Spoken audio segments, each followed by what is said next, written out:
Ok, muchachos, ahorita les voy a explicar un poco para el laboratorio de el segundo laboratorio que queda, como les dije, la fecha de entrega es para el próximo lunes 18 de mayo. Igual en los mismos grupos que ya ustedes armaron de laboratorio, pero vamos a ver el software porque vamos a usar otro para que vayan conociendo otros. Vamos a usar el Tinkercad que los que estuvieron en principios pues ya lo recordarán, pero igual voy a hacer una breve explicación de cómo utilizarlo y pues para que sepan un poco cómo montar algunos de los componentes, ¿ok? Entonces, bueno, lo primero es, vamos a googlearlo.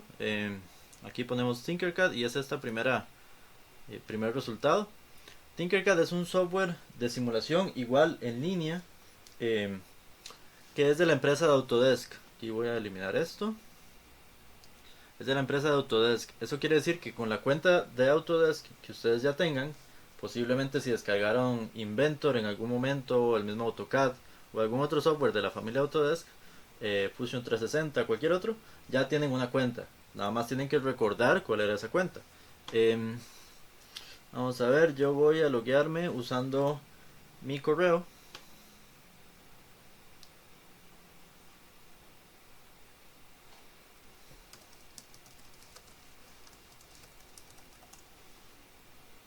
Y pues por supuesto la contraseña.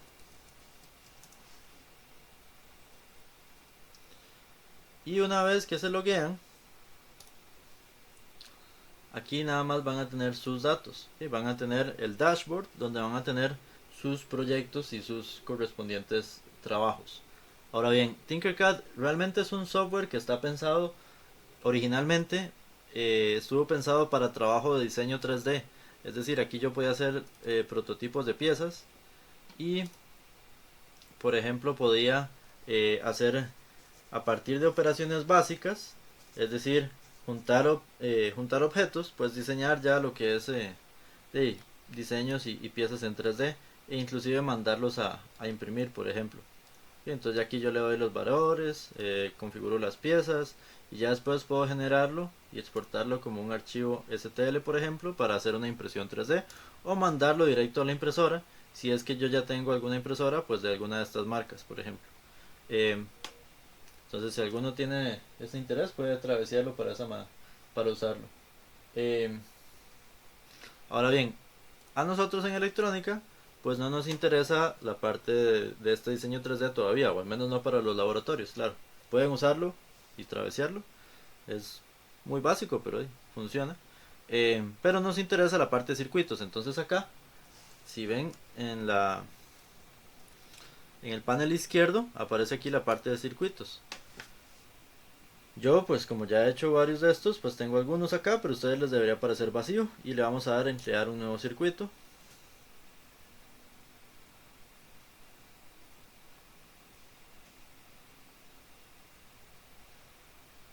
Y acá básicamente ya tenemos el área de trabajo. ¿Ok? Entonces en el centro vamos a tener lo que es el área de trabajo donde vamos a montar nuestros circuitos.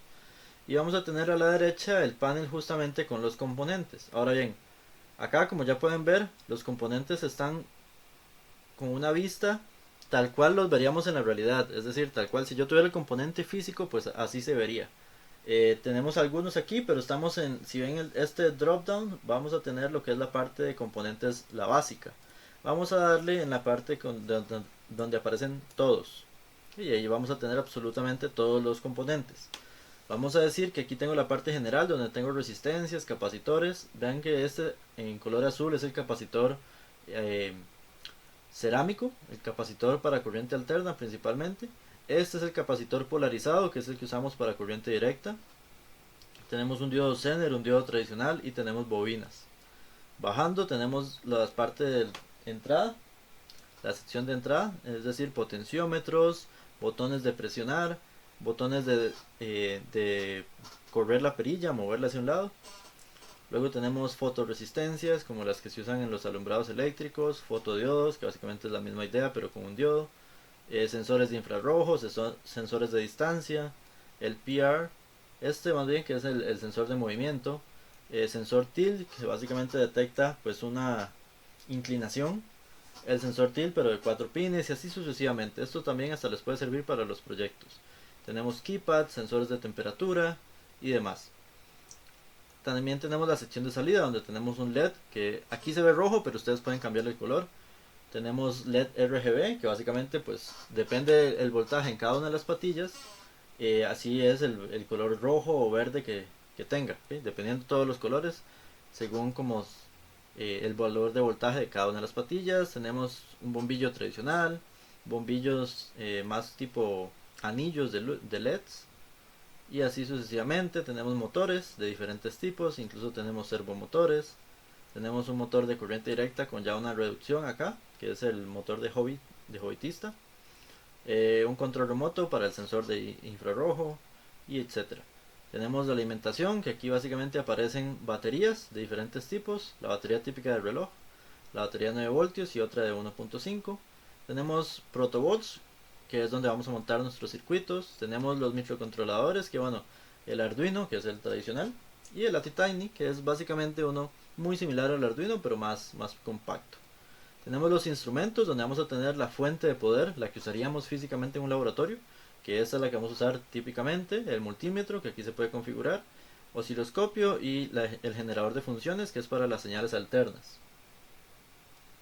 Bajando tenemos los circuitos integrados, el 555, que es el que, como se podrán imaginar, si ya vieron también la guía, es el que vamos a usar para este laboratorio. Amplificadores operacionales, y los otros son otros componentes que todavía no hemos visto. Este comparador doble es un amplificador operacional, pero que adentro tiene dos amplificadores ya configurados en la sección en la modalidad de comparador. Entonces yo tengo dos comparadores por ahí. Uno puede buscar la hoja de datos de esto y va a entender mejor el diagrama interno. La parte de control de potencia. Tenemos los transistores, los más básicos que hemos visto, el NPN y el PNP en BJTs. Estos otros nosotros no los vamos a trabajar todavía. El TIP 120 es un BJT, pero con otros valores de corriente y de beta. Entonces este es otro más especializado para valores mucho más grandes de corriente. Un regulador de 5 voltios, otro regulador de 3. Eso es por si yo tengo una señal que tiene varios ruidos, entonces a veces son 4.5 voltios, a veces son 6, entonces la quiero mantener fija en 5, le pongo un regulador. Lo mismo para 3.3. Las demás partes pues todavía no los vamos a usar, son controladores para motores. Este es si alguien va a tener proyectos con motores, ya sean de corriente directa motores de corriente directa o motores de pasos, por ejemplo, ocupa un driver. El driver básicamente es el chip que permite darle la dirección a los motores. Eso permite que, sea cual sea los dos tipos de motores, cambie la dirección sin dañar el motor. ¿Sí? Porque para cambiar la dirección, por ejemplo, del motor de corriente directa hay que cambiar la polaridad de los cables. Pero no se puede hacer eso a mano realmente, no siempre. Entonces, lo correcto es poner un puente H. ¿Sí? Pueden investigar, este es bastante básico y es bastante funcional. Tenemos un módulo para Wi-Fi, conectores de USB, por ejemplo, la parte lógica, que esa la vamos a usar cuando hagamos el capítulo electrónica digital. Y aquí tenemos pues bastantes secciones. Me parece que incluso teníamos un flip-flop, que ya hablamos de los flip-flops. Tenemos aquí el JK y el flip-flop D, ¿sí? Que son los más usados porque son los más eficientes. Entonces esos están por aquí también. Si alguien quiere hacer pruebas de cualquiera de estos circuitos, de cualquier circuito con estos componentes, puede usarlo en este simulador. Otras cosas que tiene este simulador, bueno, lo primero tal vez, arriba en la parte izquierda viene un nombre. Ese nombre lo genera por defecto el software, pero ustedes pueden aquí cambiar el nombre, ¿no? Vamos a ponerle laboratorio 2, ¿sí? En mi caso. Listo. Y bueno, acá están los cambios, se van automáticamente. En esta sección estamos en la vista de circuito, en esta otra estamos en la vista de los componentes, la lista de los componentes. Lo pueden descargar como un CSV, que es básicamente un formato parecido a lo que puede abrir Excel, es básicamente un texto ya acomodado por columnas. Y acá entonces aparece el nombre, la cantidad y el componente, y con esto ya a ustedes les queda más fácil generar una lista como una lista de partes. ¿Qué más tenemos? Bueno, tenemos el botón para iniciar la simulación cuando ya tengamos algún circuito por acá. Tenemos la sección de código, pero no nos va a aparecer disponible hasta que tengamos un componente que yo pueda programar. Entonces, solo para efectos del ejemplo, voy a jalar un Arduino. ¿Sí? Entonces le doy clic y lo arrastro. Vamos a ver. Internet anda algo lento por hoy, así que disculpen. Acá tengo el Arduino, ¿ok? Entonces yo le puedo cambiar el nombre, podría decirle, si yo tuviera varios Arduinos, podría decirle, no sé, cerebro. Entonces si este fuera el Arduino principal o algún nombre que para mí sea descriptivo. Luego hablaremos del Arduino como tal, para que entiendan cómo programarlo y demás, pero ya con esto a mí me parece la sección de programarlo. Hay varias formas de programarlo, ¿ok? Y esto lo vamos a entrar en detalle luego, realmente. Vamos a usar, cuando usemos y cuando hagamos esto, vamos a hablar de la programación por texto, que es la programación real que se tiene que hacer en Arduino y que si ustedes tuvieran que programar físicamente un Arduino, pues lo van a hacer por texto, ¿okay? Entonces la otra es más para niños realmente y vamos a aprender la formal, ¿okay? Ahora bien, si yo quiero quitar esta pestaña, pues lo aprieto aquí y voy a borrar vamos a ver, voy a borrar el componente, ¿okay? Ahí me aparecen varios warnings solo para estar seguros de lo que estoy haciendo, pero nada grave. Entonces vamos a armar, nada más voy a jalar algunos componentes para que vean cómo se conectan, ¿ok? Entonces lo primero es tomar una breadboard, que básicamente es la placa de pruebas. Pueden tomar cualquiera que gusten, yo voy a tomar la pequeña.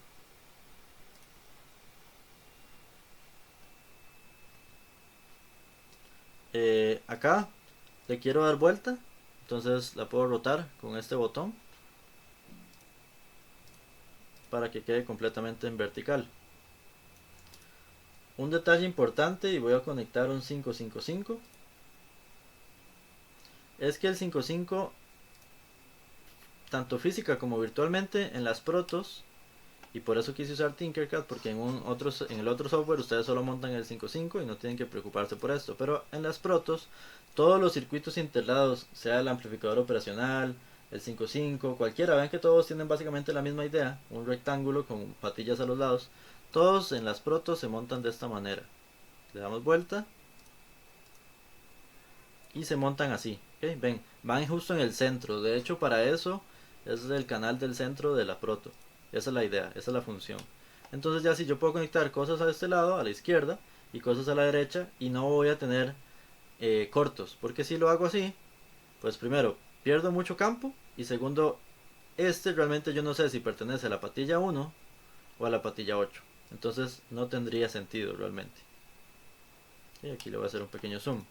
Ahora bien, si alguien no recuerda, igual en la guía aparece pues la descripción de cada una de las patillas del 5.5, igual está en la presentación, pero aquí vean que aparece qué es cada patilla: tierra, disparador, la salida, el reset y así sucesivamente. ¿Okay? Entonces recordando, si alguien no asocia esta parte o no recuerda, el Tinkercad nos ayuda bastante. Para la fuente, nada más jalamos por acá. Recuerden que bueno, siempre va a decir, aquí uno le configura el voltaje, entonces típicamente 5 voltios, la corriente la vamos a bajar. Es recomendable que usen una corriente de 1 amperio o menos si desean, no tienen que usar más de eso.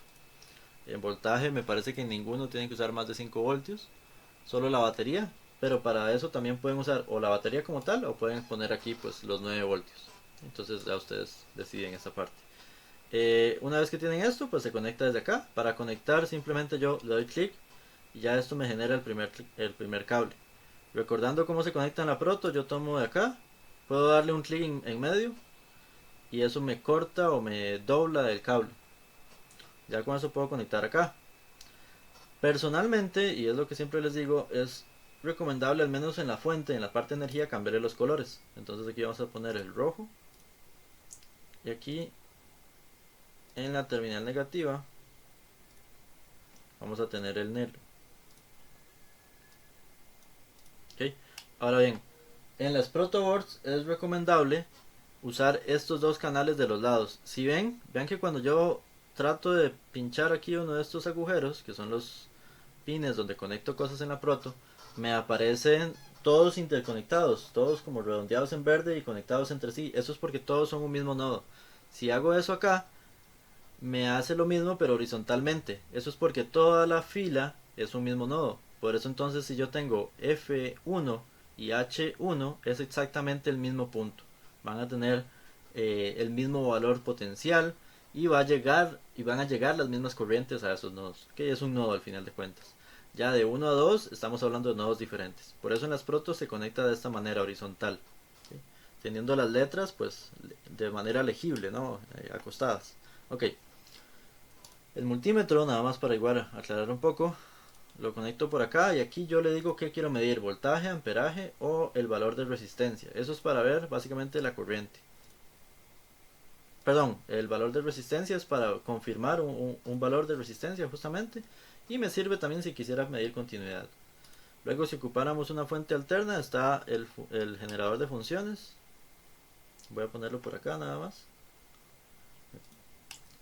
En el generador de funciones ustedes aquí le dicen la frecuencia, la amplitud de la señal, el offset, que pueden dejarlo como está o ponerlo en cero, y el tipo de función. Recuerden que el offset es que tanto se mueve la gráfica verticalmente en el eje. Entonces pueden dejarla en cero, es lo usual. Tenemos luego el osciloscopio, que en el osciloscopio no hay demasiado que configurar, él se configura solo. Solo tenemos un tiempo por división, que recuerden que ese valor es el valor de cada cuadro. Horizontalmente. Verticalmente él lo va a decir cuando ya estemos midiendo alguna señal. Aquí a los lados él siempre lo va a decir. Ahora bien, para esto pues recuerden que pueden tomar pantallazos. Si ustedes quieren exportar el archivo, lo que va a exportar es un BRD. Eso no es nada que nos sea realmente útil, porque lo que va a generar es un archivo para construir una placa de circuito, y eso no es lo que ocupamos nosotros. Entonces, si quieren compartir estos archivos, si quieren que yo revise el circuito en línea que están trabajando, le damos en compartir, y aquí básicamente esto va a dar un enlace aquí, que ustedes lo copien y me lo mandan, y nada más tomen en cuenta esto. Este va a expirar luego de 336 horas. Es bastante, pero es bueno recordarlo. Y pueden generar un nuevo link. Eso sí, el archivo no, si ya venció el tiempo, pueden generar un nuevo link y volverlo a mandar. Esto también por si lo van a usar para los exámenes, por ejemplo, entonces también pueden usar este software. ¿Qué más? Bueno, recuerden que entonces los capacitores que usamos depende del tipo de dibujo del capacitor. Si no recuerdan eso, pues vayan y se van una repasada al tema de principios. Pero recordando, este es el circuito, el capacitor polarizado, y este es el no polarizado. En el polarizado, recordando, donde está la raya gris es la terminal negativa, pero si tienen dudas, aquí él dice negativo y positivo. En este no va a decir nada, solo terminal 1 y 2 porque no tienen polaridad. Tenemos la resistencia, que en la resistencia yo aquí le doy el valor de resistencia en kiloohmios, en ohmios, miliohmios, etc. ¿Sí? Y él automáticamente va a cambiar los colores. Por ejemplo, digamos que le pongo 10 kiloohmios, vean que ya cambió el color. Antes era roja y ahora es color naranja. ¿Sí? Entonces se le cambia el color automáticamente. Tenemos el diodo, que igual aquí va a decir el cátodo y el ánodo. Lo mismo en el zener. En los botones les recomiendo usar el slide, ¿sí? Porque cuando lo vayan a conectar, digamos que vean que claramente aquí no sería una buena conexión, yo tendría que darle vuelta, porque si no estoy poniendo todos los pines en el mismo nodo, y eso no tiene sentido. Entonces ya aquí cuando yo le doy simular, todo se vuelve interactivo, y esa es la gracia de Tinkercad. Básicamente yo aquí le puedo apretar y es como que yo estuviera moviendo el botón. Esto solo ocurre mientras estoy simulando, eso sí es importante. Por ejemplo, si yo tuviera, vamos a ver, si yo tuviera un potenciómetro y yo le doy simular, aquí yo puedo mover la perilla. Si tengo motores, los motores los voy a ver girando. Si tengo bombillos y LEDs, se van a ver iluminándose. Entonces esa es la gracia de Tinkercad, que es mucho más interactivo. ¿Okay? Entonces, pues por acá les dejo el simulador. Para este laboratorio 2, la idea es que usen y hagan todos los circuitos en este únicamente, para probar y obligar a trabajar con el otro. Y luego pues tener más sistemas de comparar, ¿no? Y que ustedes tengan más de dónde elegir, tanto para el examen como para los proyectos. Entonces nada, por aquí estaríamos. Porfa, revisen la guía y recuerden que es siguiendo el formato de informe.